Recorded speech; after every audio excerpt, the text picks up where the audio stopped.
بالله العلي العظيم. أعوذ بالله من الشيطان الرجيم. بسم الله الرحمن الرحيم. الحمد لله رب العالمين بارئ الخلائق أجمعين باعث الأنبياء والمرسلين، والصلاة والسلام والتحية والإكرام على البشير النذير السراج المنير سيدنا ونبينا وشفيعنا إن شاء الله أبي القاسم محمد.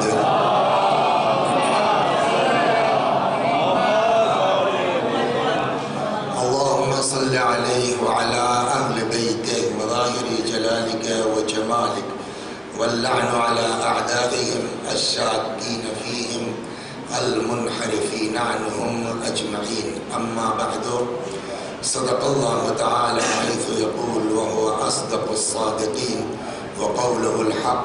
أعوذ بالله من الشيطان الرجيم. بسم الله الرحمن الرحيم. ومن يبتغ غير الإسلام دينا فلن يقبل منه وهو في الآخرة من الخاسرين. صلوات برحمة.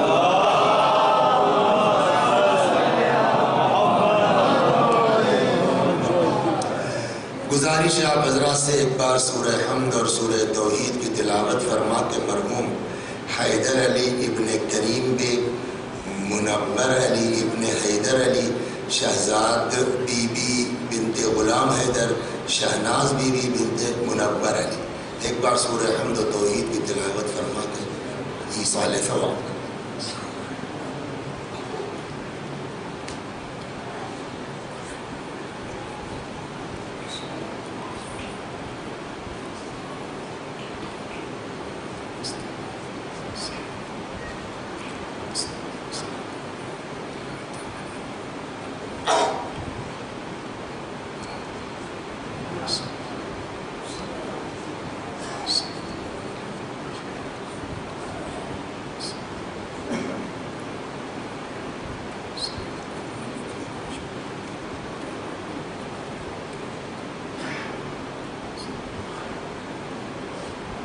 یہ آیہ کریمہ جس کی تلاوت کی گئی ہے، ارشاد ہوتا ہے کہ جو بھی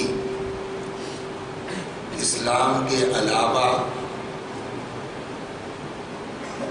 کوئی دین اختیار کرے گا سو وہ اس سے قبول نہیں کیا جائے گا. وَهُوَ فِي الْآخِرَةِ مِنَ الْخَاسِرِينَ. اور ایسا انسان قیامت میں گھاٹا اٹھانے والوں میں ہوگا. قرآن کہتا ہے ان الدین عند اللہ الاسلام، اللہ کے نزدیک دین صرف اور صرف اسلام ہے. اسلام کے علاوہ ہم کسی کو دین نہیں مانتے.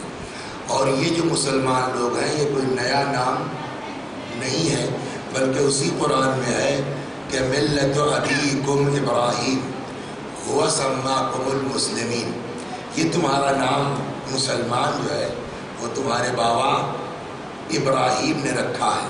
تو نہ یہ کوئی نیا نام ہے، نہ کوئی یہ نیا دین ہے. سارے انبیاء اسی کی تبلیغ کرتے رہے، سارے انبیاء اسی کا پیغام لاتے رہے، الگ الگ طریقوں سے، الگ الگ انداز سے. لہذا قرآن نے کہا جو بھی اسلام کے علاوہ دین اختیار کرے گا اس سے قبول نہیں کیا جائے گا، اور ایسا انسان گھاٹا اٹھانے والوں میں شمار کیا جائے گا. خوب، اب مسئلہ یہ ہے کہ اصل چیز کیا ہے؟ اسلام. تو اب اسلام کیسے اختیار کیا جائے؟ سوال یہ ہے. تو اس کے لیے بہت آسان طریقہ ہے، کچھ کرنا نہیں ہے آپ کو، کلمہ پڑھ لیجئے، مسلمان ہو جائے گا، ہے نا؟ تو کلمے میں کیا پڑھنا پڑے گا باس؟ اشہد ان لا الہ الا اللہ و اشہد ان محمد رسول اللہ. آپ مسلمان ہو گئے. اور کامل کر لیجئے تو اشہد ان علی ولی اللہ. آپ لیکن سوال یہاں پر ہے، کیا اس کلمہ پڑھ لینے سے ہم واقعی مسلمان ہو گئے؟ جواب یہی ہے کہ دیکھیے دیکھنے میں تو آپ مسلمان ہو گئے، آپ کا نام وسیع حسن رکھ دیا گیا، آپ کا نام زید رکھ دیا گیا، آپ کا نام خالد رکھ دیا گیا، آپ کا نام علی رکھ دیا گیا، آپ کا نام حسین رکھ دیا گیا، سمجھ گئے؟ آپ نماز بھی پڑھتے ہیں، آپ روزہ بھی رکھتے ہیں، آپ کی پیشانی پہ گھٹا بھی ہے، آپ پگڑی بھی لگاتے ہیں، آپ مجلس بھی پڑھتے ہیں، تو ظاہر میں تو اسلام آپ کا ہو گیا، لیکن کیا ایکچول میں ہم مسلمان ہیں؟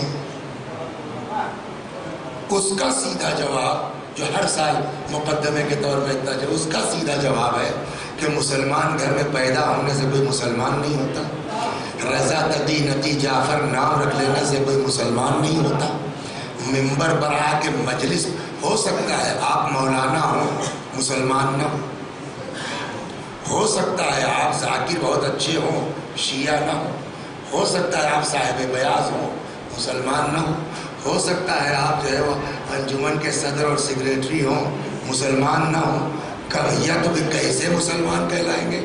کا ظاہری تو ہو گئے آپ مسلمان، لیکن حقیقتاً مسلمان کب کہلائیں گے؟ کہ جب اسلام کا مزاج سمجھ کے آپ مسلمان ہوں۔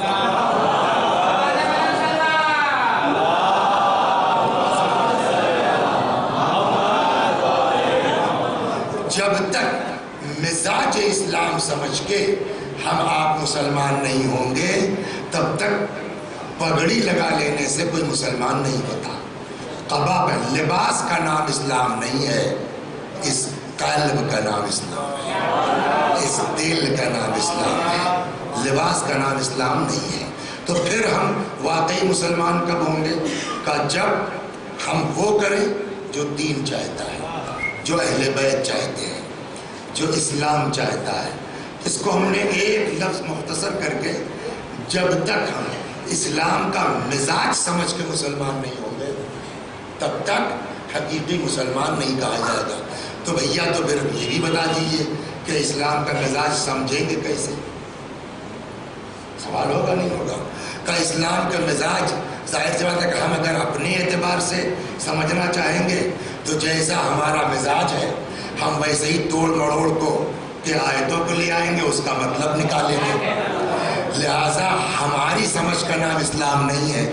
پھر کیا کریں؟ اسلام کا مزاج سمجھائے گا کون؟ کہ اسی لیے پیغمبر نے جانے سے پہلے فرما دیا تھا انی تارکن فیکم الثقلین، میں تمہارے درمیان دو گرا قدر چیزیں چھوڑ کے جا رہا ہوں، ایک اللہ کی کتاب، دوسرے میری عطرت جو میرے اہل بیت میں ہے۔ ما ان تمسکتم بہما لن تضلوا بعدی، جب تک ان دونوں سے وابستہ رہو گے کبھی تم گمراہ۔ یہ میرا موضوع نہیں، جا رہا ہوں اپنی منزل پر، دھیرے دھیرے وہاں آنا جو لکھا ہوا ہے، لیکن ایک تو سوال ہوگا نا اس حدیث کے بعد کہ اس کا مطلب یہ ہوا کہ رسول اللہ کے بعد گمراہی کا چانس تھا۔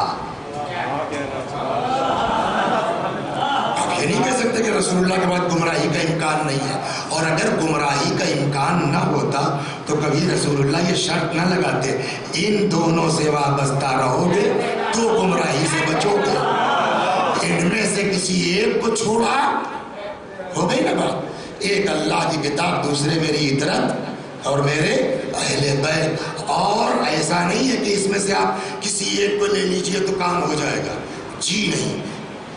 یہ تو ایم پی ہے نا، ایم پی بھی ہندی زبان کا صوبہ ہے نا، ہندی بیلٹ ہے، ہندی میں ایک لفظ بولا جاتا ہے، اس کو میں یہاں دہرا دوں آسانی سے، یہ دونوں ایک دوسرے کے پورک ہیں۔ آپ نہ بغیر قرآن کے اہل بیت کو سمجھ سکتے ہیں، نہ بغیر اہل بیت کے قرآن کو سمجھ سکتے ہیں۔ قرآن کو سمجھنا ہے تو اہل بیت کے پاس آئیے، اہل بیت کو سمجھنا ہے تو قرآن کے پاس جائیے۔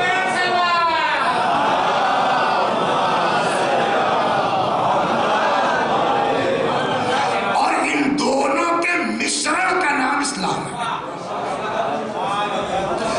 اب دونوں کا نظریہ ہم اگر سمجھ لیں تو اسی کا نام کیا ہے؟ تو ہم مسلمان کا لباس کا نام نہیں ہے، خاندان کا نام نہیں ہے، مسلمان کا نام رکھ لینے سے مسلمان نہیں۔ کب ہوں گے؟ کہ جب اسلام کا مزاج سمجھ کے۔ مزاج کون سمجھائے گا؟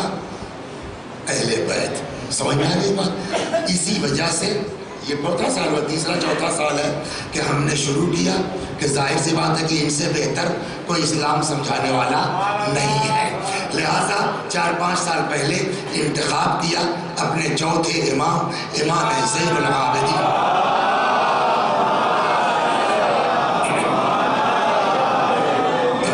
علیہ السلام کا ایک تفصیلی بیان ہے جو علماء کے نزدیک رسالۃ الحقوق کے نام سے مشہور ہے، جس میں امام نے ہمارے اوپر کس کا کیا حق بنتا ہے وہ تفصیل سے بیان کیا۔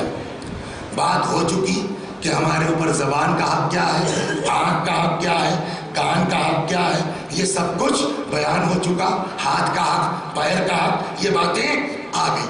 اب آج اس سال سے شروع ہوگا کہ ہمارے اعضاء و جوارح کے حقوق تو ہو گئے، زبان کا حق کیا ہے، کان کا حق کیا ہے، آنکھ کا حق کیا ہے، اب آج سے شروع ہوگا خدا کا حق ہمارے اوپر کیا ہے۔ صلوات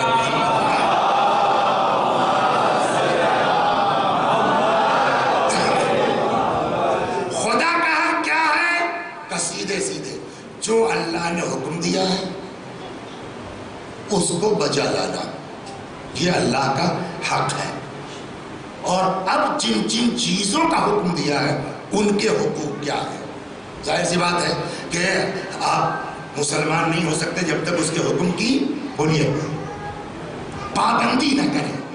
تو اب بات آئے گی کہ اللہ کے احکام، ان کے حقوق کیا ہے، اور احکام خدا بندی میں جب آپ جائیں گے تو سب سے پہلا حق کا ہے، کس کا ہے؟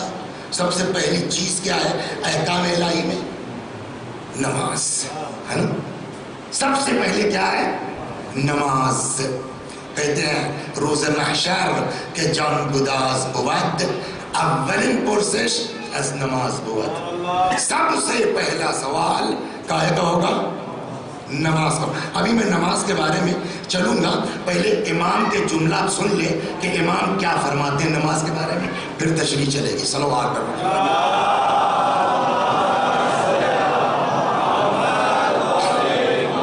لہذا اب یہ 10واں حق امام نے کیا فرمایا؟ نماز کا حق۔ فرماتے وَأَمَّا حَقُّ الصَّلَاةِ، دعا کر دیجئے 4 دن ہیں، اللہ توفیق دے دے اس 4 دن میں نماز کے بارے میں اطمینان سے بات کر سکیں، اس لیے کہ یہی مین ہے، یہی گڑبڑ ہو گئی نا سب گڑبڑ ہو جائے گا۔ صلوات بر محمد۔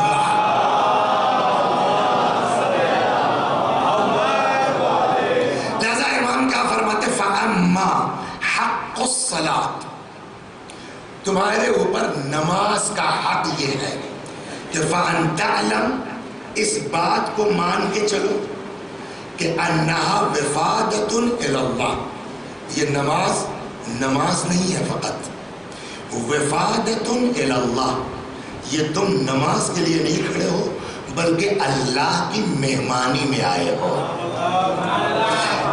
تم نماز میں نہیں کھڑے ہو، تم مہمان ہو، اللہ تمہارا میزبان ہے۔ جتنی بڑی پارٹی ہوتی ہے اتنا ہی آدمی سج دھج کے نکلتا ہے۔ صلوات بر محمد۔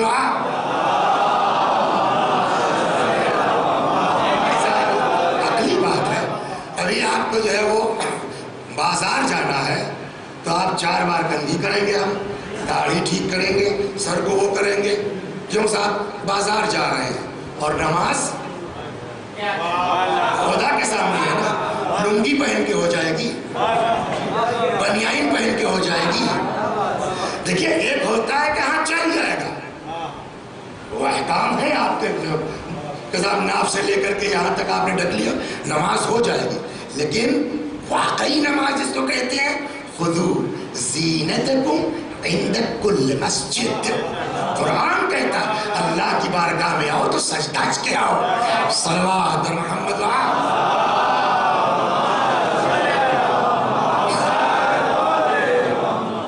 آپ انصاف سے بتائیے، آپ نے اپنے لڑکے کو بہترین سوٹ سلوا دیا، 5000 روپے کا سوٹ ہے، خوب پہنتے ہیں، یہاں پارٹی میں جا رہے ہیں پہن رہے ہیں، وہاں پارٹی میں جا رہے ہیں پہن رہے ہیں، وہاں پارٹی میں جا رہے ہیں پہن رہے ہیں، باپ کے سامنے کبھی پہن کے نہیں آئے، باپ کیا کہے گا؟ بہت زبردست چشتا ہے آپ کے لڑکے پر وہ 3 پیس جو ہے. ہمیں کیا پتا بھیا، کبھی دیکھا ہو تب نا، یہی تو جواب ہوگا. تو باپ کی بھی خواہش ہوتی ہے کہ ہم نے جو دیا ہے ذرا دیکھیں کیسا لگتا ہے. تو جو کسی کو کچھ دیتا ہے اس کا اظہار چاہتا ہے. خدا نے اپنے بندوں کو جو نعمت دی ہے تو اللہ اپنے بندوں کی نعمت کا اظہار چاہتا ہے. ساری دنیا میں سچ کے جا رہے ہو، خدا کی بارگاہ میں لنگی پہن کے صلوات بر محمد.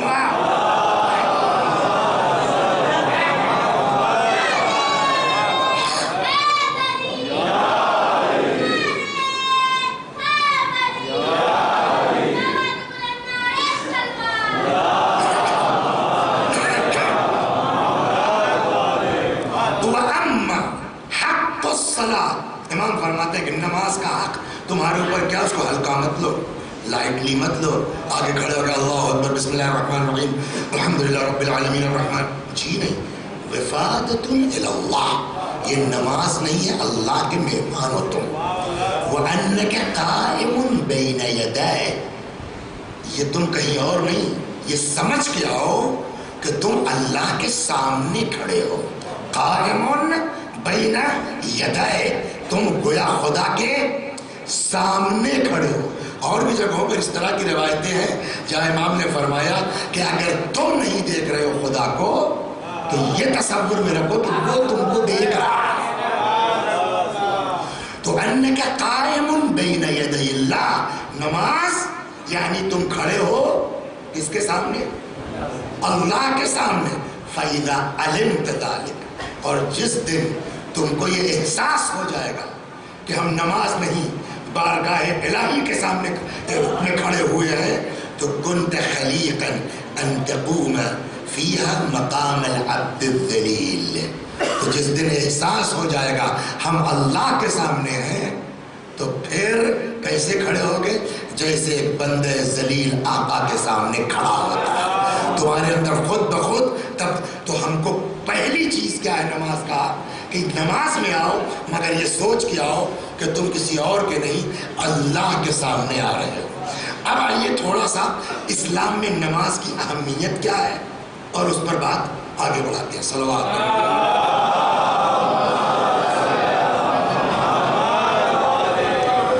ارشاد ہوا الصلاۃ عمود الدین، یہ رسول اللہ سے حدیث ہے.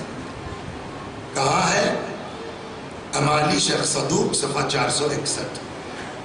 شیخ صدوق نے نقل کیا پیغمبر سے، فرماتے ہیں الصلاۃ عمود الدین، نماز بولیے دین کا ستون ہے. فإن قبلت قبل ما سواها، نماز ایکسپٹ، نماز کے علاوہ سب قبول. وإن ردت رد ما سواها، نماز رد سب رد. چھٹے امام صادق سلام اللہ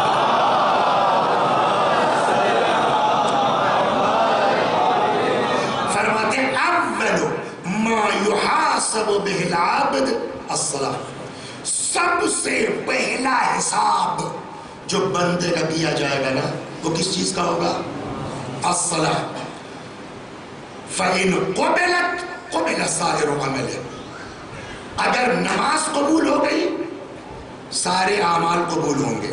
وَإِذَا رُدَّتْ رُدَّ عَلَيْهِ سَائِرُ عَمَلِهِ، نماز رد کر دی گئی سارے، یعنی رسول اللہ سے بھی یہی حدیث ہے اور چھٹے امام سے بھی یہی حدیث ہے. ایک اوپر جو میں نے کہا نا عمود الدین، اسی طرح سے ملتی جلتی دوسری حدیث بھی پیغمبر سے ہے.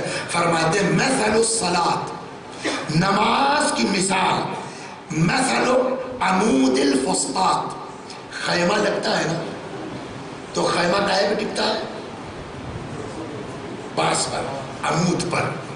اگر ہوا تیز چل جائے اور وہ بانس گر جائے، شامیانہ بچے گا؟ خیمہ بچے گا؟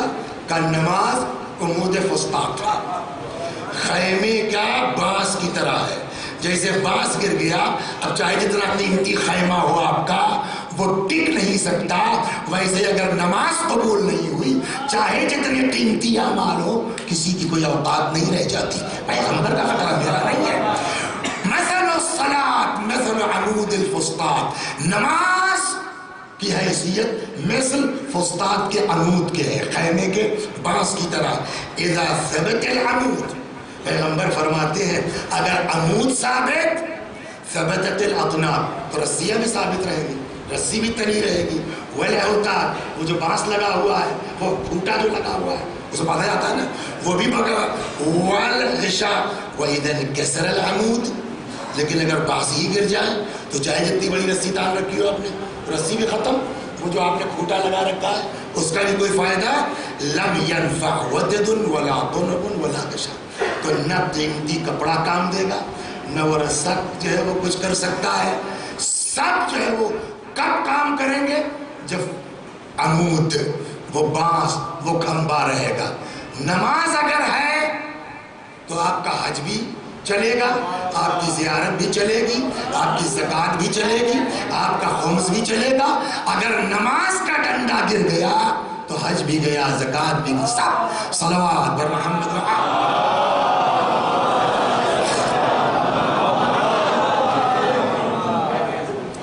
پچھلے سال جو گفتگو ہوئی ہاتھ اور پیر کے حق کے ذیل، وہ آپ کو یاد ہے کہ اس میں بات آتے آتے آیا بخل پر، ہے نا، سخاوت پر، اور مین فوکس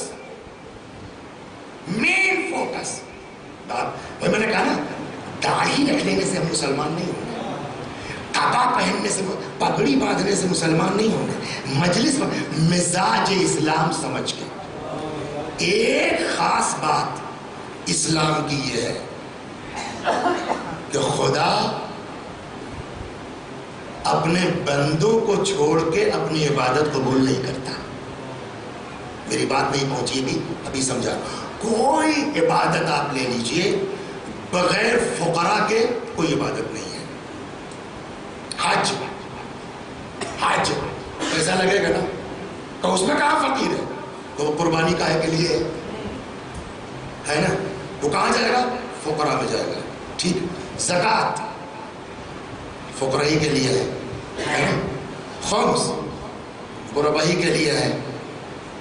جو بھی آپ عبادت اٹھا کے دیکھیں گے آپ کو ہر عبادت میں کہیں نہ کہیں فقراء دکھ جائیں گے کہ ان کا لحاظ، غربا دکھ جائیں گے کہ ان کا لحاظ۔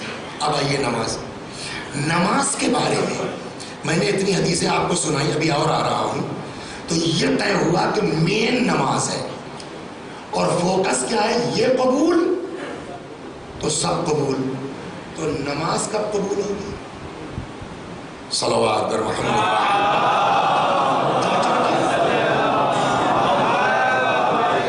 ہم نے جناب نیئر اباؤٹ 25 منٹ سے 22 منٹ سے ہم اس بات پر دباؤ ڈال رہے ہیں روایات کی بنیاد پر کہ کوئی عمل ہمارا قبول نہیں جب تک نماز قبول نہیں ہوگی۔ تو کیا نماز میں جو آگے کھڑا ہو جائے اللہ اکبر نماز قبول ہو جائے گی؟ کہ جیسے سارے اعمال کی قبولیت کی شرط نماز ہے، ویسے ہی نماز کی قبولیت کے لیے بھی تو کوئی شرط ہوتی ہے۔ جو مسجد میں کھڑا ہو گیا اس کی نماز ہے۔ اب سنیے، آپ پیغمبر کے ایک حدیث سناتا ہوں، جلدی سے واپس چلتا ہوں۔ رسول اللہ نے فرمایا ان اللہ امر بثلاثۃ مقرون بها ثلاثۃ اخرى، اللہ نے 3 چیزوں کا حکم 3 چیزوں سے جوڑ کے دیا ہے، اس طرح سے کہ پہلی چیز اگر گڑبڑ دوسری خود بخود گڑبڑ ہو جائے۔ جیسے دنیا میں نہیں ہے سورج اور دن جڑا ہوا ہے نا، اگر سورج غروب کر جائے تو چاہے جتنی لائٹنگ کر لیجیے آپ، روشنی تو کرا سکتے ہیں آپ، دن نہیں ہو سکتا نا۔ سورج گیا دن گیا، ہو گئی نا۔ ویسے ہی احکام میں بھی ہے، رسول اللہ نے فرمایا کہ ان اللہ امر بثلاثۃ مقرون بها ثلاثۃ اخرى، اللہ نے 3 چیزوں کا حکم دیا ہے 3 چیزوں سے جوڑ کے، اس طرح کہ اگر پہلی گڑبڑ دوسری آٹومیٹک گڑبڑ، پہلی قبول دوسری بھی قبول۔ وہ 3 چیزیں کیا ہیں؟ پہلے نمبر پر رسول اللہ نے فرمایا نماز کے بارے میں. آگے بھی روایت اماموں سے بھی وہ نقل ہوگی چاہے آج چاہے کل. فرماتے امر بالصلاۃ والزکوٰۃ، اللہ نے حکم دیا ہے نماز کا زکوٰۃ کے ساتھ. یہ علماء تشریف فرمائے پوچھیے. ایک جگہ میں پڑھ رہا تھا تو ہم لوگوں کے ساتھیوں میں مولانا مسعود اختر صاحب ان کا بیٹا ہے ماشاءاللہ مجتبیٰ میاں، وہ حافظ قرآن ہو گئے. سمجھ گیا؟ تو ایک دن مجلس میں تھے، بات یہی نکل آئی. میں نے کہا تم چونکہ میرے کلاس فیلو کے بیٹے ہو لہٰذا کوئی برا بات نہیں، کھڑے ہو جاؤ. کھڑا ہو گیا. میں نے کہا بتاؤ اس انداز کی آیت، میں حافظ نہیں، مجھے نہیں معلوم لیکن اس کو معلوم. میں نے کہا اس طرح کی آیت کسی جگہ قرآن میں آئی ہے؟ اقیم الصلاۃ، بولیے سب نے پڑھ دیا نا. 28 جگہوں پر قرآن میں ہے. کیا؟ اقیم الصلاۃ وآتوا الزکوٰۃ. اکیلے نماز کا حکم قرآن نے نہیں دیا ہے. نماز قائم کرو اور زکوٰۃ دو. جہاں نماز کے قائم کرنے کی بات ہے وہاں زکوٰۃ کی بات ہے. پیغمبر نے یہی بات فرمائی، امر بالصلاۃ والزکوٰۃ. اللہ نے نماز کا حکم زکوٰۃ کے ساتھ دیا ہے. اقیم الصلاۃ فمن صلی ولم یزکی، اگر کوئی نماز پڑھے زکوٰۃ نہ دے، لم تقبل صلاۃ، تو اس کی نماز بھی قبول. کچھ سمجھ میں آیا؟ نماز کا کیا مطلب ہے؟ اللہ کے مہمان نا، اللہ کی بارگاہ میں حاضری. خدا نے کہا بغیر میرے بندوں کی خبر گیری کیے میری بارگاہ میں آؤ گے، میں تم سے اپنی نماز بھی قبول نہیں کروں گا. اس سمجھ سارے اعمال کی قبولیت کا دار و مدار نماز پر. نماز کب قبول ہوگی؟ کہ جب زکوٰۃ دو گے. مطلب سب قبول ہوگا نماز پر. نماز قبول ہوگی جب غریبوں پر توجہ دو گے. اسلام کا مزاج یہ ہے، صرف مت بنو، خود غرض مت بنو. ہمارے ساتھ ساتھ ہمارے بندوں کا خیال رکھو، تب ہم قبول کریں گے. صلوات محمد.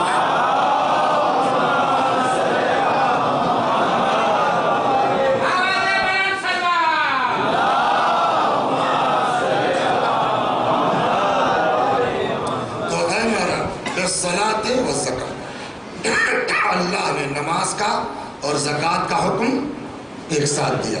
اگر کوئی نماز پڑھے اللہ اس کی نماز بھی قبول. اس کو نوٹ کر کے آدمی جائے. بہت خوش مت ہو جائے کہ صاحب میری ایک وقت کی نماز قضا نہیں ہوتی. وہ ٹھیک ہے بہت بڑے نمازی ہو، غربا کا کتنا خیال ہے، فقراء پر کتنی توجہ ہے. وَأَمَرَ بِالشُّكْرِ لَهُ وَلِلْوَالِدَيْنِ. قرآن میں آیت ہے أَنِ اشْكُرْ لِي وَلِوَالِدَيْكَ، ہے نا، میرا شکریہ ادا کرو میرے ساتھ ساتھ اپنے والدین کا. پیغمبر نے فرمایا خدا نے حکم دیا اپنے شکریہ کے ساتھ ساتھ والدین کا. اب اگر کوئی شخص اللہ کا شکر گزار ہو، ماں باپ کا شکر گزار نہ ہو، اللہ اپنا بھی شکریہ قبول. یہ صاحب ماشاءاللہ جو ہے پہلی محرم سے لے کے 8 ربیع الاول تک ہر خمسہ ہے، آئے صاحب جوش میں اسٹینڈ 50,000 روپیہ میرا رکھ لو، تم 2 مہینے کے لیے خرچ کرنا. بہت اچھی بات ہے. اللہ جزائے خیر دے جو نام حسین پر صرف کرے. حسین نے اپنا پورا گھر قربان کر دیا ہمارے لیے. ہر جزاء الاحسان الا الاحسان. لیکن حسین کیا کہیں گے؟ بھیا قرآن نے کیا کہا؟ ان اشکر لی ولوالدیک. یہ بتاؤ 50,000 تم نے دے تو دیا مسکین کو، ابا کا کپڑا کئی سال سے نہیں بنوایا ہے. اگر ماں باپ نہیں تو ہم بھی اپنا شکریہ قبول نہیں کریں گے. صلوات محمد.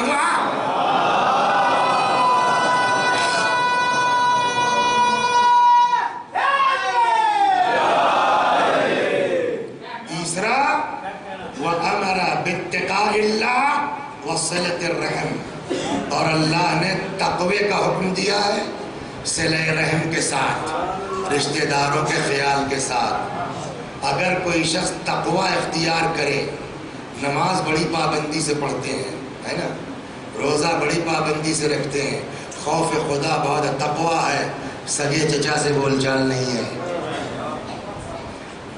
ہم صاحب بھوپال میں بڑے اچھی پوسٹ کے اوپر ہیں، سمجھ گئے آپ، 10-20 ہزار ہمارے لیے کوئی معنی ہی نہیں رکھتا، لیکن گاؤں میں ہمارے سگے بھائی کا بیٹا، اس کی فیس جمع ہوئی کہ نہیں ہوئی ہم سے مطلب نہیں ہے۔ پیغمبر نے کیا فرمایا؟ اللہ نے تقوی کے ساتھ صلہ رحم کا حکم دیا ہے۔ اگر صلہ رحم نہیں ہے تو تقوی بھی قبول نہیں ہوگا، اور اگر تقوی گڑبڑ ہو جائے ساری عبادتیں گئی۔ مطلب اگر صلہ رحم نہیں تو سب گیا، ہو گئی بات۔ صلوات پر محمد دین کا مزاج تو اب آئیے، لہٰذا یہ نماز بھی تقوی کا سبب ہے۔ امام رضا علیہ السلام الصلاۃ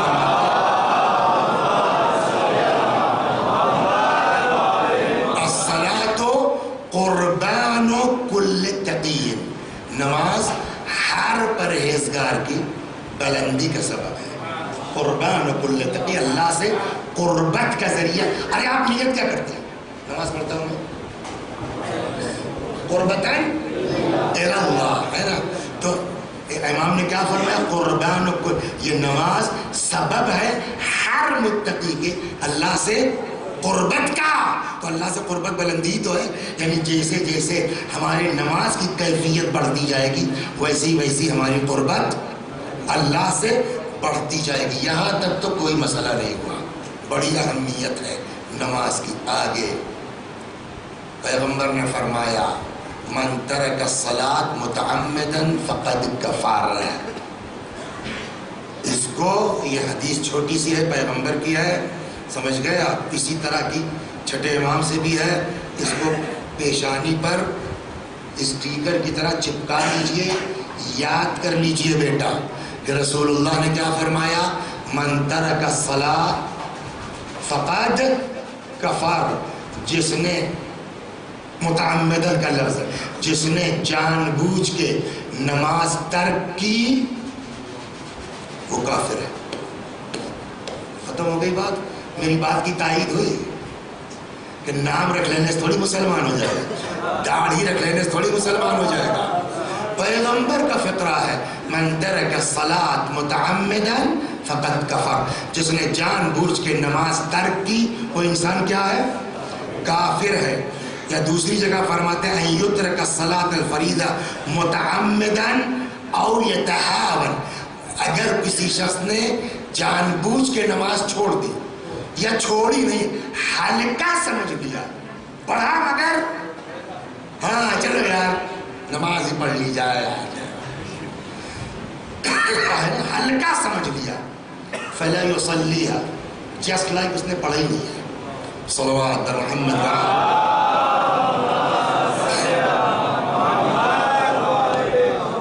اب ایک چیز ہے، اب یہ کوئی بات سمجھ میں نہیں آئی کہ جو نماز جان بوجھ کے نہ پڑھے چھوڑ دے وہ کیا ہے؟ کافر ہے۔ مولانا ہے، شاعر ہے، مگر کافر ہے۔ اچھا یہ تو ہلکی ہے، رسول اللہ نے اس میں ایک شرط بھی لگا دی متعمدن، یہ ہلکا ہے۔ من ترک الصلاۃ، دیکھیے اس کو برا مت مانیے گا، یہ میں ریپیٹ کر رہا ہوں نا، یہ ایک فن ہے تاکہ ہمارے چھوٹے بچے جو ہے نا ان کو یاد ہو جائے 2-3 بار میں، اس لیے کہ اصل مجلس انہیں کے لیے۔ آپ لوگ تو آتے ہیں، آپ کا بڑپن ہے، سمجھ گئے آپ کہ یہ نامعقول گفتگو سن لیتے ہیں، ہماری کوشش ہے کہ ان کے لیے پڑھیں۔ تو پیغمبر نے کیا فرمایا بیٹا، یاد ہوا؟ من ترک الصلاۃ، جو نماز کو چھوڑ دے متعمدن، جان بوجھ کے، فقط کفر، وہ کافر ہے۔ یہ تو ہلکی ہے۔ ایک اصول کافی میں روایت ہے امام صادق علیہ السلام سے،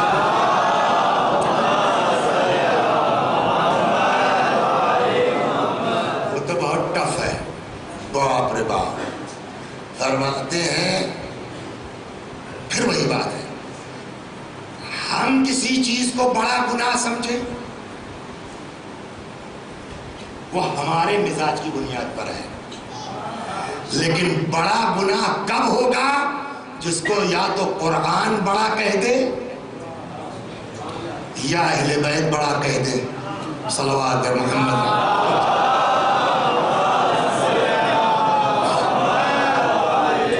اچھا اللہ بھی انتظام کرتا، ایک مومنہ کا فون بھی آیا، نام نہیں لوں گا اس مومنہ کا، سمجھ گیا؟ ہاں ان کے میاں یہاں بیٹھے ہیں۔ مولانا صاحب، واٹس ڈفرنس بٹوین گناہان کبیرہ اینڈ گناہان صغیرہ؟ تو ہم نے کہا بھائی گارنٹی نہیں ہے، موضوع ہمارا کچھ اور ہے، لیکن 4 دن میں کہیں نہ کہیں سے گھوم کے آ جائے گا۔ وہ لگتا ہے آج ہی آ گیا، پولیس سے پوچھا ہوگا۔ سن لیجیے، صلوات پر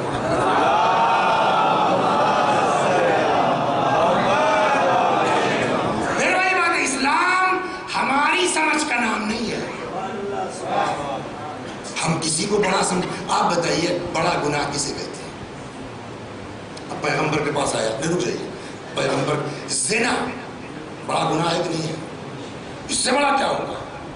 ایک شخص آیا رسول اللہ، اور جس کو ہم ہلکا سمجھتے ہیں، پیغمبر نے کہا یہ تو سب سے بڑی بات ہے۔ ایک شخص آیا، کہنے لگا یا رسول اللہ المؤمن یزنی، مومن زنا کر سکتا ہے؟ پہلے ایک بات بتائیے، کیا مومن گناہ کر سکتا ہے؟ زنا چھوڑیے، گناہ کر سکتا ہے نہیں کر سکتا ہے؟ مومن گناہ کر سکتا ہے نہیں کر سکتا؟ نہیں کر سکتا۔ مومن معصوم ہوتا ہے؟ سوال ہے، کیا مومن معصوم ہوتا ہے؟ ایک سے ایک لوگوں سے گناہ ہوا ہے، بڑے بڑے مومنوں سے گناہ ہوا ہے۔ تو گناہ آدمی کے ایمان کے اوپر ختم، ہم گناہ گار ہیں، سزا ملے گی، توبہ کر لے، معاف ہو جائے گا، سب کچھ ہے، لیکن مومن سے گناہ۔ اب سوال یہ، کون کون سا گناہ کر کے مومن رہ سکتا ہے؟ کون سا گناہ ایسا ہے کہ گناہ کیا تو ایمان گیا؟ ایک شخص آ گیا، اس نے کہا یا رسول اللہ المؤمن یزنی، مومن زنا کر سکتا ہے؟ فرمایا قد یکون ذالک، میں بھی پاسبل ہے، ممکن ہے، سمبھو ہے۔ شہوت غالب آ گئی، آدمی کی عقل فیل ہو گئی، بعد میں سمجھ میں آیا، توبہ کر لیا۔ پھر کہتا المؤمن یسرق، یا رسول اللہ کیا مومن چوری کر سکتا ہے؟ فرمایا قد یکون ذالک، میں بھی ہو سکتا ہے۔ یہ زبان کے ذہن میں آ چکا ہے، یاد ہونا چاہیے آپ کو۔ پھر وہ پوچھنے لگا یا رسول اللہ المؤمن یکذب، مومن جھوٹ بول سکتا ہے؟ جس کو ہم ہلکا سمجھتے ہیں، دن بھر میں 50 بار بولتے ہیں نا۔ اس نے 3 سوال کیا، مومن زنا کر سکتا ہے؟ فرمایا ہو سکتا ہے۔ مومن چوری کر سکتا ہے؟ حضرت نے کہا یہ ممکن ہے۔ مومن جھوٹ بول سکتا ہے؟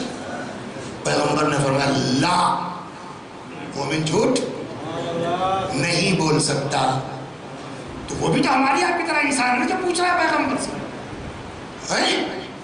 زنا کر سکتا ہے، چوری کر سکتا ہے، جھوٹ نہیں بول سکتا؟ پیغمبر نے فرمایا بھیا میں تھوڑی کہہ رہا، قرآن کہہ رہا،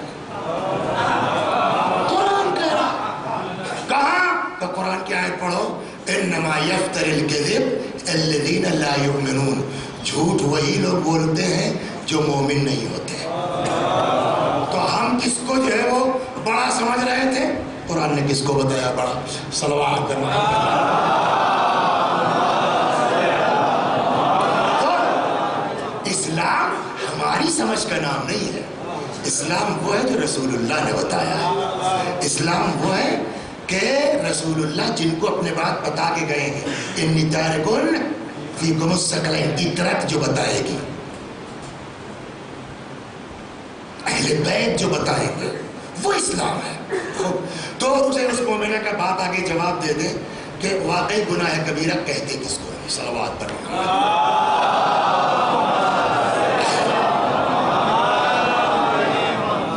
تین گناہ کو گناہ کبیرہ کہتے ہیں۔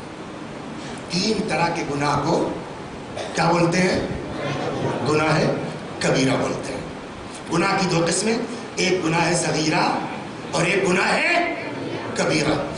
گناہ کبیرہ کی ڈیفینیشن کیا ہے؟ نمبر 1، خود قرآن نے اس گناہ کے لیے لفظ کبیر یوز کیا۔ نمبر 1، پہلی ڈیفینیشن کبیرہ کی کیا ہے کہ قرآن نے اس کے لیے کبیر کا لفظ، بڑے گناہ کا لفظ یوز کیا، وہ گناہ کبیرہ ہوگا۔ جیسے یسألونک عن الخمر والمیسر، آپ سے لوگ پوچھتے ہیں شراب اور جوئے کے بارے میں۔ قل فیہما اثم کبیر، پیغمبر آپ کہہ دیجئے بڑا گناہ ہے اس میں. تو شراب اور جوئے کے لیے قرآن نے کیا کہا؟ اسم کبیر، بڑا گناہ ہے. ہو گئی بات؟ تو اب شراب اور جوا کیا کس کیٹیگری میں آئے گا؟ گناہ کبیرہ میں. تو ایک ڈیفینیشن یہ ہے کہ جس کے لیے قرآن نے لفظ کبیر یوز کیا. دو، ایسے گناہ کو بھی کبیرہ کہا جائے گا جس کی سزا کے طور پر قرآن نے جہنم کی بات کہی. جیسے ارشاد ہوتا ہے جو بھی کسی مومن کو جان بوجھ کے قتل کرے گا فجزاؤہ جہنم، اس کی سزا کیا ہے؟ تو چونکہ قتل کی سزا قرآن نے کیا ڈیسائیڈ کیا ہے؟ جہنم، لہذا قتل کیا میں آئے گا؟ گناہ نے کبیرہ میں. اب نہ لفظ کبیر یوز ہوا، اس میں اور توجہ رکھے، اللہ توفیق دے پہنچا. نہ قرآن نے لفظ کبیر یوز کیا، نہ قرآن نے اس کی سزا میں جہنم کی بات کہی ہے. بٹ جس گناہ کے لیے جہنم کی بات کہی گئی ہو اس سے بڑا کسی گناہ کو کہہ دیا جائے، ڈائریکٹ اس کے لیے جہنم کی بات نہیں ہے. کوئی گناہ ہے جیسے قتل کی سزا کیا ہے؟ جہنم ہے. اب کسی گناہ کے لیے اگر قرآن کہتا ہے یہ قتل سے بڑا تو وہ بھی کس کیٹیگری میں آ جائے گا؟ کبیرہ میں. اگرچہ اس کے لیے جہنم کی بات نہیں ہے لیکن چونکہ اس سے چھوٹے والے کے لیے جب جہنم ہے اور کبیرہ ہے اور یہ اس سے بڑا کہا جا رہا ہے تو آٹومیٹلی وہ کبیرہ میں آئے گا نہیں آئے گا. جیسے دو جگہ دو مختلف، الفتنۃ اکبر من القتل، فتنہ قتل سے بڑھ گیا. الفتنۃ اشد من القتل، فتنہ قتل سے شدید ہے. تو چونکہ فتنے کو قتل سے بڑا کہا گیا ہے اور قتل کے لیے جہنم کی سزا ہے تو فتنہ بھی کس کیٹیگری میں آ جائے گا؟ گناہ نے. تو تین ہو گئی کیٹیگری. نمبر ایک، قرآن نے لفظ کبیر یوز کیا. نمبر دو، جہنم کی سزا اس کے لیے ڈیسائیڈ ہو. نمبر تین، جہنم کی سزا نہ بھی ہو مگر اس سے بڑا گناہ کہا گیا. یہ ہو گئی تین صورت. اس کے علاوہ جو گناہ ہوں گے وہ کیا کہلائیں گے؟ گناہ صغیرہ. یہ تو گناہ کبیرہ کی کیٹیگری سنا دی ہوگی نا کہ یا تو اس کے لیے لفظ کبیر یوز ہوا یا جہنم کی بات ہو یا جہنم کی سزا سے بڑا جو ہے گناہ کہہ دیا گیا ہو. اور اس کی روایات میں تصریح موجود ہے، احادیث میں اہل بیت سے 7 سے لے کے 32-33 تک وہ گناہ گنائے جاتے ہیں. انشاءاللہ خدا توفیق دے یہ 3-4 سال کے بعد چلیے اسی پر آئیں گے انشاءاللہ. صلوات بر محمد. 32-33 تو اب وہ جو اس کی لمیٹڈ ہے 32-33 جو اہل بیت میں، اس کے علاوہ جتنے گناہ ہیں وہ کیا ہے؟ گناہ نے صغیرہ. بٹ یہ گناہ صغیرہ کنورٹ ہو جاتے ہیں، آٹو سسٹم ہے کبھی کبھی گناہ کبیرہ میں. بیسکلی وہ صغیرہ ہے، چھوٹا گناہ ہے، بٹ کنورٹ ہو جاتا کائے میں؟ کبیرہ میں. کب؟ جب ریپیٹ ہونے لگے. صلوات اللہ، جب ریپیٹ ہونے لگے. ہو گئی نا بات؟ تو یہ گناہ نے کبیرہ. اب آئیے، زنا کاہے میں ہے؟ گناہ کبیرہ میں. چوری کاہے میں ہے؟ گناہ کبیرہ میں ہے. امام نے فرمایا، اب بس وہی مثال دے کے ختم کرنا، کہ زانی کافر نہیں ہے. پیغمبر نے کیا کہا تھا؟ نہیں، وہ واپس چلیے نا جہاں سے چلے تھے. من ترک الصلاۃ متعمدا فقد کفر، جو نماز چھوڑے جان بوجھ کے وہ کافر ہے. جو نماز کو ہلکا سمجھے، جسٹ لائک اس نے نماز پڑھی نہیں ہے تو گھما کے آ جائے گا وہ بھی اسی میں. نہیں پڑھی تو کہاں جائے گا؟ تو ہو گئی. ایک اور سن لیجیے، چوتھے امام سے بھی روایت ہے، چھٹے امام سے بھی روایت ہے. علیہ السلام.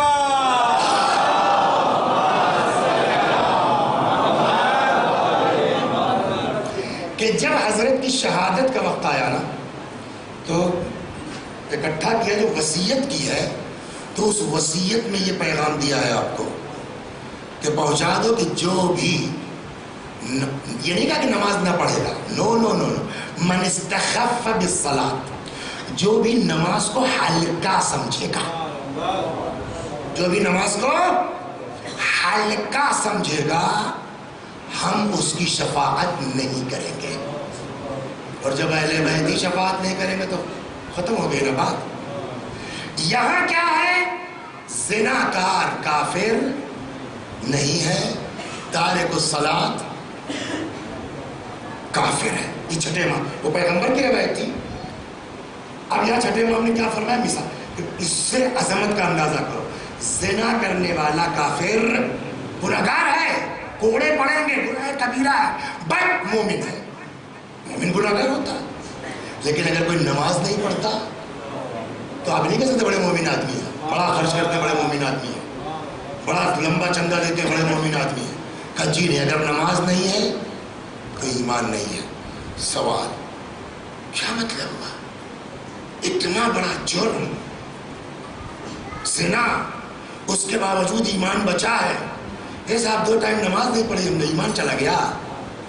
کجی نہیں، آپ سمجھے نہیں، اس لیے کہ آپ اپنی عقل سے چھوٹا بڑا طے کر رہے ہیں، اور اسلام ہماری عقل کا نام نہیں ہے. ادھر سے جو آرڈر ہو اس کو فالو کیجیے. اب جو امام کا مفہوم ہے وہ اپنے الفاظ میں نقل کروں گا. دیکھیے کوئی کچہری، اس میں کوئی وکیل صاحب نہیں ہے، ہوں گے. کچہری کی زبان میں ایک لفظ بولا جاتا ہے موٹیو.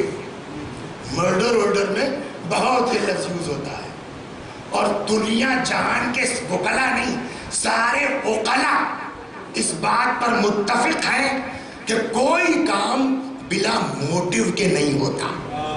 صلوات پر محمد. کوئی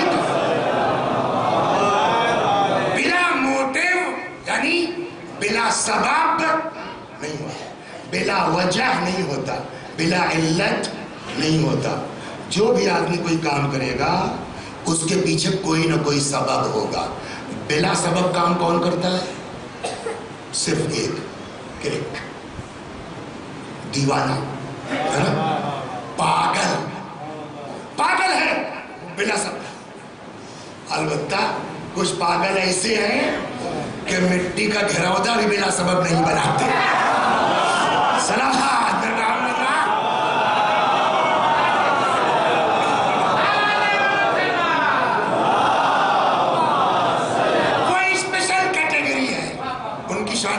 نہ گستاخی کر سکتے ہیں، نہ ان کو کرک کہہ سکتے ہیں، نہ پاگل. تو عقل طے ہو گئی نواز سر کہ بغیر موٹیو کے کوئی کام سوائے ہے کس کے؟ پاگل کے. ہو گئی. اب آئیے زنا کرتا ہے آدمی، موٹیو کیا ہے؟ سبب. سبب ڈھونڈیں گے نا، کا 2 سبب ہے. پہلا، شہوت غالب آ گئی ہے، نمبر 1. جب شہوت غالب آ جاتی ہے نا، آدمی اپنے ہوش میں نہیں ہوتا، عقل معاف ہو جاتی ہے. 1 2 اس عمل سے وقتی سے ہی لذت کا احساس ہوتا ہے. تو کم از کم زنا میں 2 سبب ہیں موٹے موٹے. نمبر 1 شہوت غالب آئی، عقل فیل. نمبر 2 عمل کے نتیجے میں احساس لذت. کوئی سبب تو ہے. جو نماز نہیں پڑھتا اس سے پوچھئے کیوں نہیں پڑھتے؟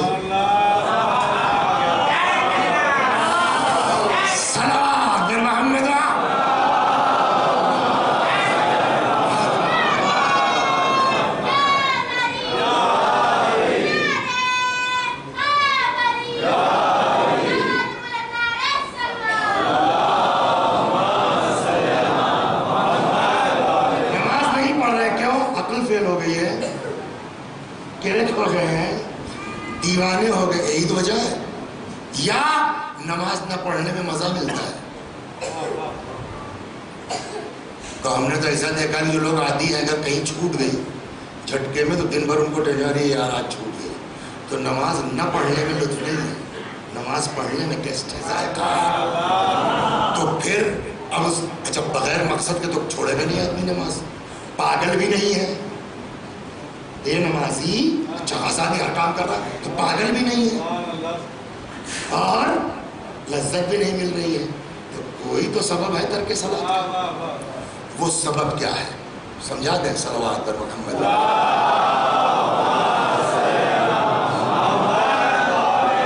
وہ ایک چھوٹی سی مثال سن لیجئے صاحب. تو یہاں سے مسکین وغیرہ گئے، کہنے لگے چلو آج اس سال 8 ربیع الاول ادھر بھی کرتے ہیں، بڑے گاؤں کا سنا ہے بہت پرانا جلوس ہے، 1904 کا قائم ہے، وہاں چلتے ہیں. وہاں جب پہنچے تو پتہ چلا کہ صاحب 5-6 کلومیٹر تو دور ہے مولانا کا گاؤں. ایک دن پہلے چلے گئے کہ لوگ وہاں پہنچ گئے. اب میں اتفاق سے دروازے میں بیٹھا تھا اور سامنے اس میدان سے ہے تو محلے بھر کے لڑکے کرکٹ کھیلتے ہیں، میرا لڑکا بھی تھا. اب اتنی دور سے آدمی آیا ہے تو کچھ چائے ناشتہ ہونا چاہیے نا. تو میں پکار رہے بیٹا سنو، اے بیٹا سنو، اب صاحب آخری اوور ہے، 2 رن بچا ہے، کون چھوڑے گا؟ آ رہے ہیں. نہیں سن رہا. تب تک میرے بڑے بھائی آ گئے. کیا بات؟ میں نے ایسے کہہ رہا ہوں جاؤ گھر میں کہہ دو چائے. ہاں جا رہے ہیں. سب فوراً چلا گیا. اب مسکین ایسے ہی دیکھتے رہے. تھوڑی دیر کے بعد اب دیہاتی لوگ ہیں، بیل ویل تو ہے نہیں، دروازہ بڑ بڑ پیٹا کے جیسے گھر میں ہوتا ہے. تو اب وہ اننگ بدل گئی تھی. میں نے کہا او دیکھو پکار رہے ہیں اماں تمہاری، جاؤ چائے لے آؤ. آ رہے ہیں. پھر وہی آخری اوور ہے، 2 بال بچی ہو کیا. تب تک میرا چھوٹا بھائی آ گیا. کیا بات ہے بھائی جان؟ میں نے کہا اس سے کہہ رہا ہوں جاؤ چائے لے آؤ. تم بس ایسا کرکٹ میں سنتا جی جا رہے ہیں. چلا گیا. اب صاحب بڑے میاں کی بات سن لی، چھوٹے میاں کی بات سن لی، تو مسکین کہنے لگے مولانا صاحب یہ لڑکا آپ ہی کا ہے.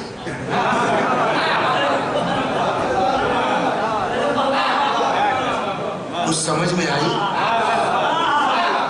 تو جب مسکین پوچھ لیں 2 بار بات نہ سننے پر کہ آپ کا لڑکا ہے بھی کہ نہیں ہے، ہماری بات نہ سنے تو مسکین کو شک ہو جائے کہ آپ کا لڑکا ہے بھی کہ نہیں ہے، اور ہم 25 سال سے اللہ کی بات نہیں سن رہے ہیں. تو ہمارے بارے میں یہ سوال ہوگا کہ نہیں ہوگا واقعی ہم اللہ کے بندے ہیں بھی کہ نہیں ہیں؟ لیکن یہ تو بھی ہلکی بات ہے. میں نے کیوں کہ حق کے ساتھ آتے ہیں. میں نے کہا نہیں میرے صاحب زادے نہیں، میری بیوی کے صاحب زادے ہیں. کہنے کیا مطلب؟ میں نے کہا کہ میرا کوئی صاحب تھوڑی ہے، میں اپنی بیوی کا صاحب ہوں، اس لیے میری بیوی کے صاحب زادے ہیں. جو لوگ کہتے ہیں نا صاحب زادے ہیں، کس کے صاحب زادے ہیں؟ تمہارا کون صاحب کس کے زادے ہیں؟ میں نے کہا جی ہاں. کہنے والا آپ کی نہیں سنا اس نے، آپ کے بڑے بھائی کی سن لیا، چھوٹے بھائی کی سن لیا، آپ کی بات نہیں سنی. میں نے کہا اس کے پیچھے راز ہے. کیا؟ کہ میں رہتا ہوں فیض آباد میں، ہفتے 15 دن پہ ایک دن کسی دن آئے، معلوم ہوا رات کو پہنچے سب سو گئے، صبح جو ہے جب تک ہم اٹھے وہ اسکول چلے گئے. تو ہم سے کوئی خاص تعلق نہیں. کر لو یہ بڑے بھی ہیں. میں نے کہا یہ اتنے ٹائٹ آدمی ہیں کہ ان سے محلے کے لوگ بھی ڈرتے ہیں، ان کی کیا اوقات ہے، ان کی نہیں سنیں گے ابھی جھاپڑ پڑ جائے گا. کہنے چلیے یہ بھی سمجھ گیا وہ یہ چھوٹے نہیں ہیں. میں نے کہا وہ دوست بنائے ہیں، ہر جگہ ساتھ ساتھ لے کے پھرتا ہے، محبت بہت اس سے. تو ان کی بات اس لیے مان لی کہ ان کا ڈر دل میں ہے، اس کی بات اس لیے مان لی کہ اس سے محبت ہے. میری بات اس لیے نہیں مانی کہ نہ میرا ڈر ہے دل میں نہ مجھ سے محبت ہے.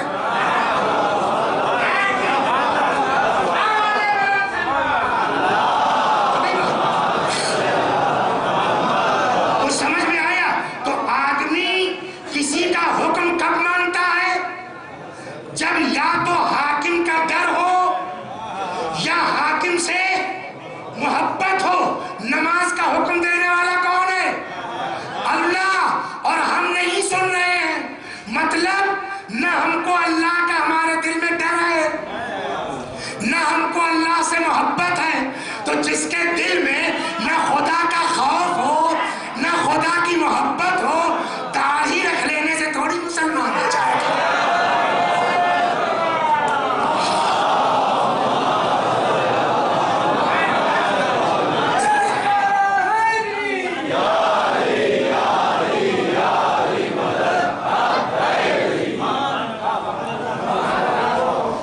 ہلکا مت سمجھیے. زنا بہت بڑا گناہ، اس سے بڑا گناہ ترک نماز ہے. زنا میں تو توبہ ہو جائے گی. سمجھے؟ نماز نہیں پڑھنا کافر ہے، بے دین ہے. خدا یہ جو آج سے 3 دن مجلسیں بچی، یا اللہ توفیق عطا فرما کہ میں تیری اس اہم ترین عبادت، اس لیے کہ اب کل سے آئے گا شرائط نماز. کیا جو کھڑا ہو گیا اللہ اکبر نماز قبول کا ایک شرط تو سنا چکا، جب تک غربا کا لحاظ نہیں ہوگا تب تک ہم نماز بھی قبول. یہ تو ہو گیا. بقیہ خود آداب نماز میں وضو کیسے کرنا ہے، تلاوت کیسے کرنا، وہ 3 دن میں انشاءاللہ آپ کی خدمت میں عرض کرتا ہوں. بس یہ دعا کیجئے کہ اللہ ہم کو بیان کی، آپ کو سننے کی خلوص نیت سے توفیق انشاءاللہ عنایت ہو. تو ان الصلاۃ کانت علی المؤمنین کتابا موقوتا، نماز مومنین کے لیے واجب ہے، لکھ دی گئی ہے. جسے اس کے لیے ہے نا، کہا کہ روزے کے لیے کتب علیکم الصیام کما کتب علی الذین من قبلکم، ویسے ہی نماز بھی انسان کے اوپر لکھ دی گئی ہے، واجب ہے. اور اگر انسان نماز کا عادی ہو جائے، اس کے شرائط آئیں گی نا، تنہا زور سے عن الفحشاء والمنکر. نماز کا دوسرا کمال یہ ہے کہ نماز انسان کو برائیوں سے روک دیتی ہے. لیکن کون سی نماز؟ آ کے ہم جیسے کھڑے ہو گئے کہ نماز جو ہے وہ پڑھنے کے بعد بدمعاشی کرتا ہے، جا کے نماز پڑھنے کے بعد بے ایمانی کرتا ہے. تو اس کا مطلب اگر ہماری نماز ہم کو گناہ سے نہیں روک رہی ہے تو اس کا مطلب کہ جو واقعی نماز ہے ابھی تک ہم سے ادا نہیں ہو پا رہی. صلوات پر محمد.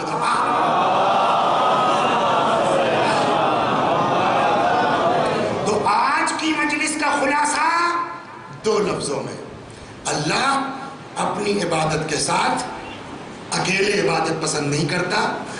اللہ چاہتا ہے میری عبادت حتی نماز میرے سامنے سر جھکاؤ، بعد میں میرے بندوں کی خبر گیری کرو پہلے. اور جس زمانے میں جیسی ضرورت ہو اس اعتبار سے اگر میرے بندوں کا لحاظ تم کو نہیں ہے تو نہ تمہارا چندہ قبول کریں گے، سمجھے آپ، نہ تمہاری نماز قبول کریں گے. وہ حدیث پھر سے دوہرا دیتا ہوں، رسول اللہ نے فرمایا کہ جو شخص نماز پڑھے زکوٰۃ نہ دے لم تقبل صلاتہ، اس کی نماز بھی قبول نہیں ہوگی. سوال تو مولانا مسئلہ بتا دیے، زکوٰۃ کتنی چیزوں پر واجب ہے؟ ہنس جائیں گے ابھی ہم. نماز کتنی، زکوٰۃ کتنی چیزوں پر واجب ہے؟ 9 چیزیں. اس میں کوئی آدمی ایسا نہیں ہوگا جتنے شہری ہیں کہ جس پر زکوٰۃ واجب ہوتی ہے. میرے اوپر ہوتی ہے الحمدللہ، لیکن وہ بھی ایک چیز پر ہے، بقیہ پہ میرے اوپر بھی نہیں. گیہوں، تو گیہوں ہو جاتا ہے اتنا کہ زکوٰۃ، حالانکہ اس کو بھی اگر ہم لوگ جو ہے وہ ڈیوائڈ کر لیں سارے بھائیوں میں تو ہم سے بھی ثابت ہو جائے گی. لیکن جب نہیں بھائی اکٹھا رکھو کم از کم اسی بہانے. گیہوں، جو، چنا، کشمش اور سونا نہیں باندھا نہیں بیٹا سونا چاندی 9 چیزیں ہیں. ٹھیک، اس میں سے کسی کے پاس نہیں ہے، نہ اونٹ اتنا ہے کسی کے پاس نہیں صاحب، نہ کسی کے پاس جو ہے وہ گیہوں اتنا پیدا ہوتا ہے، نہ جو اتنا پیدا ہوتا ہے. تو صاحب آپ نے زکوٰۃ تو واجب نہیں کی ہوگی،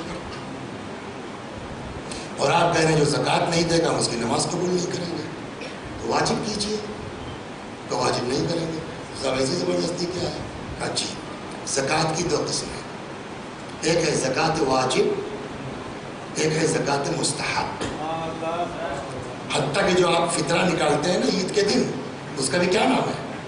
زکوٰۃ ہے، وہ بھی زکوٰۃ واجب میں آتا ہے. اس کے علاوہ آپ کسی کی مدد کر دیجیے، سمجھ گئے آپ، 2.5% آپ نکال دیجیے، واجب نہیں آپ کیوں، مستحب ہے. یہ جو صدقہ دیتے ہیں آپ، جو خیرات کرتے ہیں آپ، یہ سب مستحبی زکوٰۃ کہلاتی ہے. تو بھیا ہم نے واجب نہیں کیا، یہ ہمارا کرم ہے، یہ ہماری رحمت ہے. ہم نے تم کو منع کب کیا ہے کہ مت تم استقبال صلوات محمد واجب نہیں کیا، یہ ہمارا کام، منع تو نہیں کیا نا غریب کی مدد نہ کرو، اور اگر اس لائق ہو کر سکتے ہو نہیں کیا ہم تمہاری نماز قبول نہیں کریں گے۔ تو آج کی مجلس کا خلاصہ یہ کہ خود غرض نہ بنو، اللہ کی عبادت کے ساتھ اس کے بندوں کا خیال ہونا چاہیے، نمبر 1۔ نمبر 2، نماز کو ہلکا بھی جو سمجھے گا، نہ پڑھنا تو دور کی بات ہے، امام نے فرمایا ہم اس کی شفاعت نہیں کریں گے، یہ آپ بھول جائیے صاحب ہم ٹھیک ہے، رسول اللہ کے اختیار میں سب کچھ ہے، اہل بیت کو اللہ نے اختیار دے رکھا ہے، لیکن اہل بیت کو واجب تھوڑی اللہ نے کیا ہے کہ آپ ضرور اس کو یوز کیجئے گا، ان کی مرضی ہے، چاہے یوز کرے اور چاہے، دیکھیے ہم شفاعت کے منکر نہیں ہیں، آپ یہ میری مجلس سے یہ موضوع مت سمجھے کہ ہم شفاعت کے خلاف، قرآن نے کہا شفاعت ہے، لیکن قرآن نے ایک شرط لگائی نا، من ذا الذی یشفع عنده الا باذنہ، کون ہے جو اس کی بارگاہ میں بغیر اس کی اجازت کے شفاعت کر لے؟ تو خود یہ آیت بتاتی ہے کہ وہ چاہے گا تو شفاعت ہوگی، شفاعت کا انکار نہیں ہے، لیکن یہ بتا دیجئے کہ آپ نے کوئی ایگریمنٹ کیا رسول اللہ سے؟ پیغمبر نے آپ کو لکھ کے دیا ہے کہ میں آپ کی شفاعت کروں گا؟ امام حسین نے آپ کو کوئی اسٹیمپ مار کے دیا ہے کہ ہم آپ کی شفاعت ضرور کریں گے؟ انہوں نے کنڈیشنل بات کی ہے پہلے بھی۔ اچھا سیدھی سی بات ہے یار، شفاعت کا حق کس نے دیا ان کو؟ اللہ نے نا، تو اللہ تو ان کو اتنا چاہے کہ میرے حبیب تم جس کو کہہ دو میں معاف کر دوں گا، یہی مطلب ہوا شفاعت کا۔ اللہ تو ان کو اتنا چاہے کہ اہل بیت پیغمبر تم جس کو کہہ دو میں معاف کر دوں گا، وہ اتنا چاہے، اور یہ لوگ ہر گنڈا، ہر بدماش، ہر چور، ہر اچکا، تو یہ اختیار کا مس یوز نہیں ہوگا کہ صاحب آپ کو تو اللہ نے اتنا جو ہے وہ کیا، اور آپ کو تو ان کا بھی تو یہ ہے کہ جب اللہ نے مجھ پر بھروسہ کیا ہے تو میں اسی کی شفاعت کروں گا جو میرے خدا کا باغی نہ ہو۔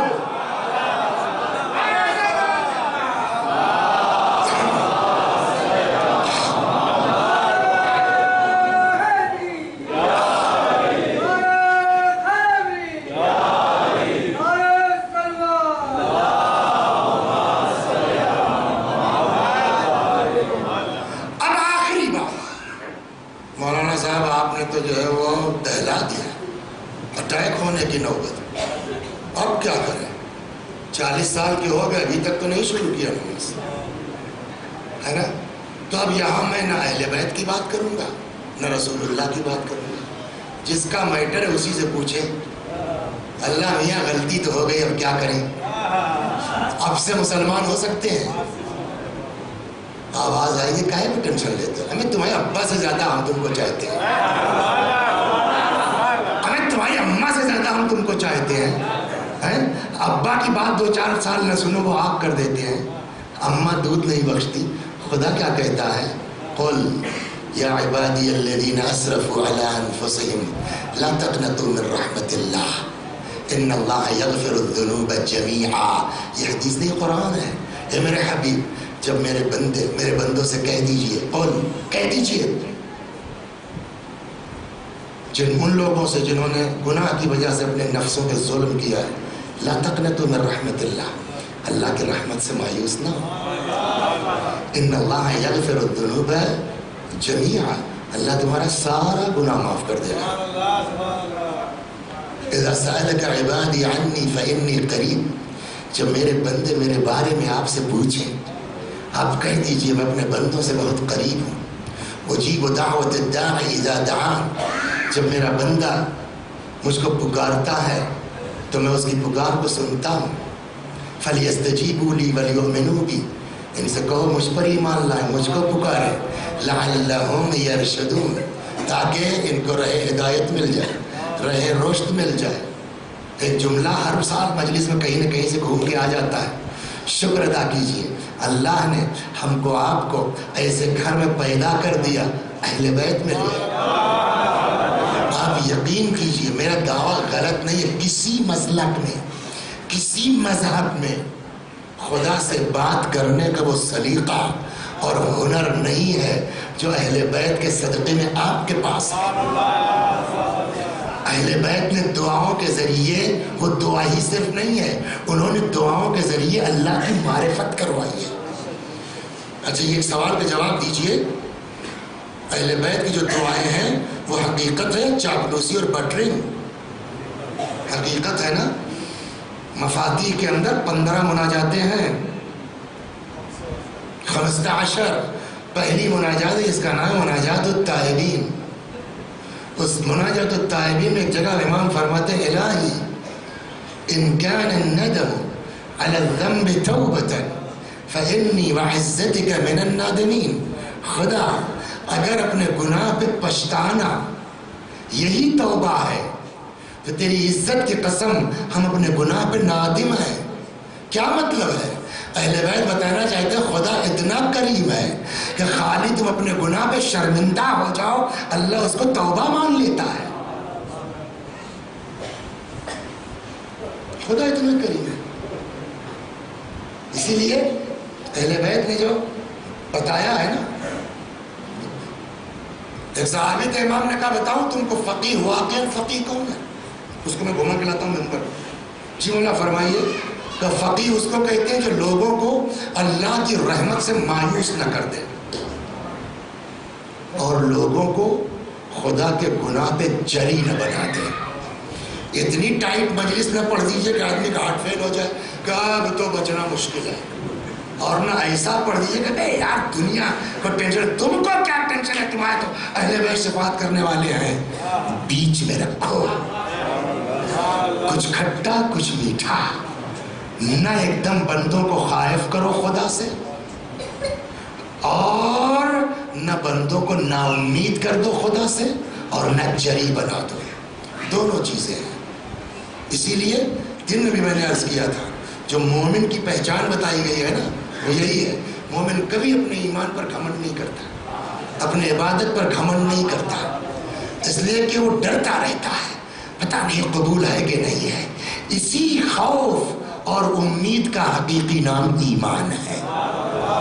بس حسین سلام اللہ علیہ کہ اللہ کے احسان ہے کہ حضرت نے خود کے جسم پر گھوڑے دوڑوا لے، سمجھ گئے؟ لیکن ہم کو یہ کتنا بڑا پلیٹ فارم مولا دے کے چلے گئے، آؤ میرے نام پر دین محمدی سمجھو، آؤ میرے نام پر میرے جد کے دین کی تعلیم حاصل کرو۔ خود بھی فرمایا ہے، کیا تم نہیں دیکھ رہے ہو لوگوں کو نیکیوں کا حکم نہیں دیا جا رہا ہے، برائیوں سے منع نہیں کیا جا رہا ہے؟ اور بتا دوں اس کو مصائب سمجھیے جو بھی سمجھیے، مگر ذہن میں ہے کہیں بھول نہ جاؤں، کل اس کو سن لیجیے۔ کربلا میں بھی کچھ چیزیں جو آدمی کی سمجھ میں نہیں آتی جب تک وہ نہ چاہے۔ امام حسین علیہ السلام، انصاف سے بتائیے امام حسین کی قبر تک مٹانے کی کوشش کی گئی کہ نہیں کی گئی؟ تاریخ پڑھی ہے، بڑی مشکل ہے نا کہ ہم لوگ تاریخ تو پڑھتے نہیں ہیں، پتہ نہیں ہے۔ تاریخ پڑھیے آپ، متوکل کے زمانے میں حجاج نے کربلا میں امام حسین بولیے حل چلوایا نا تاکہ قبر کا نشان تک مٹ جائے، مگر بتائیے کیسے ہوا؟ وہ جو بیل چل رہے تھے نا وہ ہر طرف گھومے، قبر امام حسین پر نہیں چلے، نہیں گئے نا؟ یہ سنا آپ نے؟ اور توجہ سناتا ہوں، امام حسین کا جسم کہاں ہے؟ قبر کے اندر۔ بیل کو یہ سب کہاں لے جا رہے ہیں؟ قبر پر، تاکہ ہل چل جائے نشان مٹا دے۔ بیل نہیں چڑھا قبر پر امام حسین پر۔ عقل مند کس کو کہا جاتا ہے جانوروں میں؟ گھوڑے کو کہ بیل کو؟ گھوڑے کو نا، فرس کہا جاتا ہے گھوڑے کو، فراست۔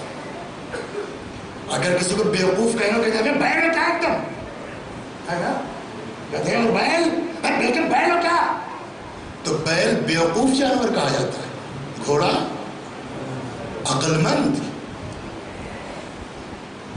پڑھیے کتاب میں دونوں چیزیں نہیں چیزیں ہیں. امام حسین علیہ السلام شہید ہو گئے. عمر سعد لعنت اللہ علیہ اس نے حکم دیا جو لوگ حسین کے جسم پر گھوڑے دوڑانا چاہتے ہیں، کتابوں میں ہے 10 لوگ نبی کے نواسے کا جسم مبارک پڑا ہے اور 10 گھوڑے مان کے جسم پر دوڑے ہیں. سنا نہیں سنا آپ نے؟ اور ادھر بیل قبر پر نہیں چڑھ رہا ہے. ہم کتاب پڑھیں گے سمجھ میں نہیں آتا یار، پتہ نہیں کیا کیا بکتے ہیں یہ. بیل تو قبر پہ نہ چڑھے، گھوڑا حسین کے سینے پہ چڑھ گیا. یہ ہے عقل میں آنے والی بات. اب آپ بس ختم کر دیں. ایک خطیب تھے اللہ جب دے دینا، جن کا نام ہے سید مصطفیٰ، بڑے مصروف ذاکرین میں تھے. وہ خود بتاتے ہیں کہ محرم میں کسی گاؤں میں پڑھ رہے تھے، مغرب کے فوراً بعد اس گاؤں میں 2-4 کلومیٹر کے بعد کہیں دوسری جگہ ہے، 9 بجے مشرق وہاں ہے. تو ان کے پاس ایک گدھا تھا، اسی سے اپنا اس زمانے کی سواری ہوئی تو اسی سے وہ اپ ڈاؤن کرتے تھے. کہنے لگے صاحب اس دن کچھ برف بھی تھا، کیا تھا ہو رہی تھی، تو پبلک نے کہا تھا کہ حضور چلے چھوڑ دے سناٹا. کہا نہیں یار ہم گدھے سے اپنا چلے جاتے ہیں، دھیرے دھیرے چلے جائیں گے، ابھی تو سر شام ہے، کتنا بجے ہی ہے. کہنے لگے صاحب چل پڑے. چونکہ برف گر رہی تھی جانے کا زمانہ، تو میں نے وہ ردا جو ہے سر سے ڈال لی کہ برف گرے تو جھاڑ دیا کریں، رکھ لیا. اب جب اس بالکل سناٹے علاقے سے کتنا بھی ہو آدمی تک دہشت ٹائپ کی ہوتی ہے. کہنے لگے مجھ کو محسوس ہوا کہ میرے پیچھے کوئی آ رہا ہے. خواب کی بات نہیں کرتا، مجھے محسوس ہے کوئی میرے پیچھے آ رہا ہے. ڈر تو لگے گا ہی آدمی. میں نے مڑ کے نہیں دیکھا، چلا جا رہا ہوں دھیرے دھیرے. تب تک مجھ کو لگا وہ آدمی مجھ کو پکار رہا ہے، سید مصطفیٰ، سید مصطفیٰ. میں نے بھی بغیر مڑے کہا جی فرمائیے کیا صحیح ہے کہ امام حسین کی قبر پہ ہل چلوایا گیا؟ کہاں کتابوں میں لکھا ہے؟ یہ صحیح ہے کہ بیل جو ہے امام کی قبر تک نہیں گئے؟ کہاں؟ کہ یہ صحیح ہے کہ جس میں حسین پر گھوڑے دوڑے؟ کہاں؟ میں نے مسائل میں بارہا پڑھا کہ تم لوگوں کی بات سمجھ میں نہیں آتی. بیل جو سب سے بیوقوف جانور ہے وہ قبر پہ نہیں چڑھا، گھوڑا جو عقل مند جانور ہے وہ جسم حسین پر. سید مصطفیٰ کہنے لگے میں تو ہکا بکا، سوال تو بڑا معقول ہے، اس سے انکار نہیں کر سکتے ہم، ہماری کتابوں میں دونوں چیزیں ہیں. لیکن جب تک معرفت نہیں ہوگی نا تب تک آدمی پیغمبر اور اولاد پیغمبر کے مسائل کو سمجھ نہیں سکتا. یہ جو عمران ٹائپ کی سب سیڑھیاں نکال رہا ہے نا، سنا ہوگا اپنا حیدرآباد کا، سب بیچارے ان کی مجبوری یہی ہے. یہ جانتے ہی نہیں رسول اللہ کیا ہے، یہ جانتے نہیں اولاد پیغمبر کیا ہے. ان کی معرفت ہو تب نہ سمجھ میں آئے. وہ تو ظاہر دیکھتے. ابھی ہم اگر آپ کو جواب نہ دیں تو یہ کتنا زبردست اعتراض ہے کہ صاحب بیل قبر پہ نہیں چڑھا، گھوڑا جسم پر. میں تو ہکا بکا ہو گیا، بات تو صحیح ہے. کہنے لگے اچانک یا اللہ کیا کروں، جیسے کوئی نور میرے اندر گھس گیا. اچانک جواب سمجھ میں آیا. میں نے کہا جی صحیح ہے اور دونوں باتیں صحیح ہیں. کیسے؟ کہا ایسے کہ وہ جو گھوڑے دوڑے جس میں حسین پر، وہ حسین کی اجازت سے، حسین کی مرضی سے. کیا مطلب؟ کہ حسین کربلا میں آئے تھے اپنا سب کچھ راہ خدا میں قربان کرنے کے لیے.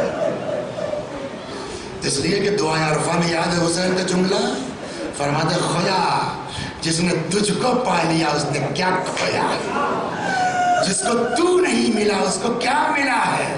حسین کربلا میں آئے سب اپنا خدا کی بارگاہ میں، بھائی بھتیجا بھانجا ہے نا، اولاد مال سب قربان کر دیا نا، حتیٰ کہ جان شہید ہو گئے، سر تن سے جدا کر دیا گیا، جان بھی راہ خدا میں قربان کر دی. بچا تھا ایک جسم. حسین نے کہا یہ جسم بھی کیوں بچے، یہ بھی راہ خدا میں قربان. تو اب جو گھوڑے دوڑے ہیں وہ حسین کی مرضی سے راہ خدا. لیکن جو قبر پہ بیل نہیں گئے، اب وہاں حسین کا میٹر نہیں ہے، وہ اللہ کا معاملہ ہے کہ جس نے میرے لیے سب کچھ قربان کیا اس کی نشانی میں نہیں مٹنے دوں گا. گھوڑے دوڑے حسین کی اجازت سے، بیل رکے اللہ کے حکم سے.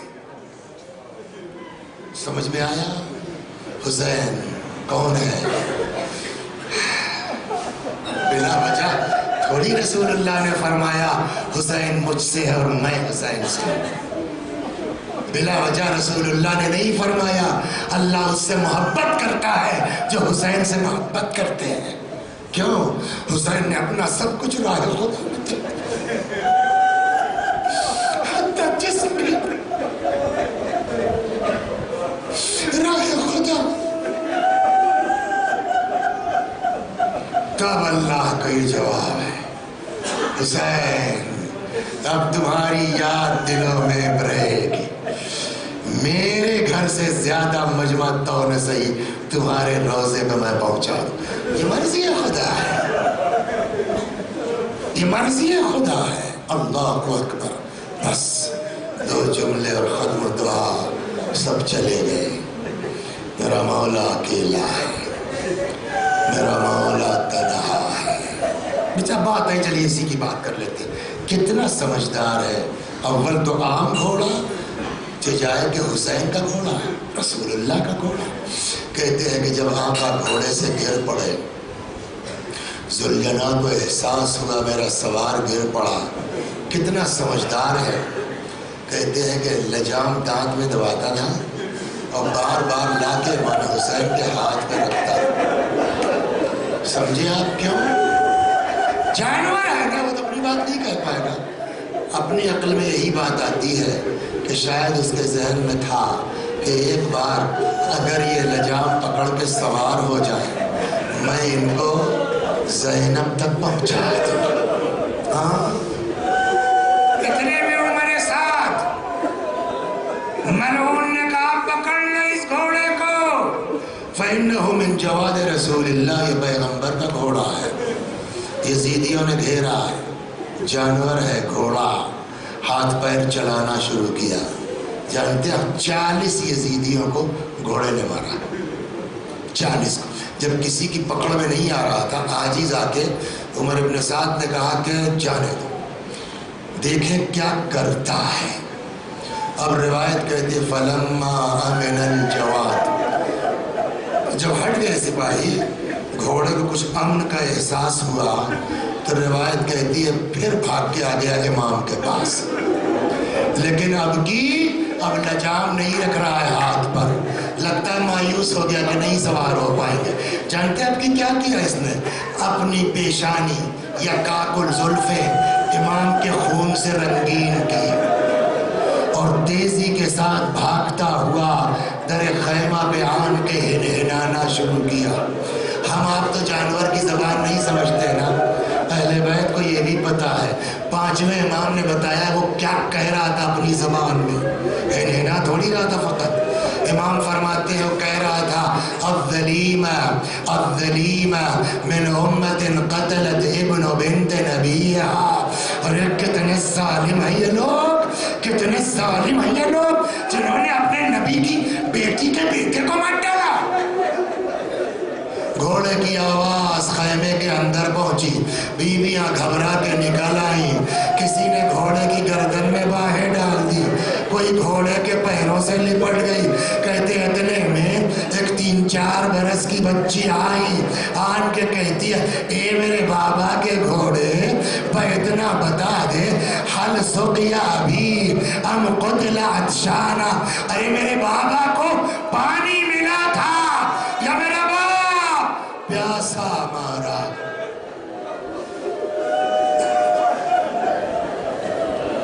سيعلم الذين ظلموا أي منقلب ينقلبون. إنا لله وإنا إليه راجعون. خدا ہماری اس اذان کو قبول فرمائے.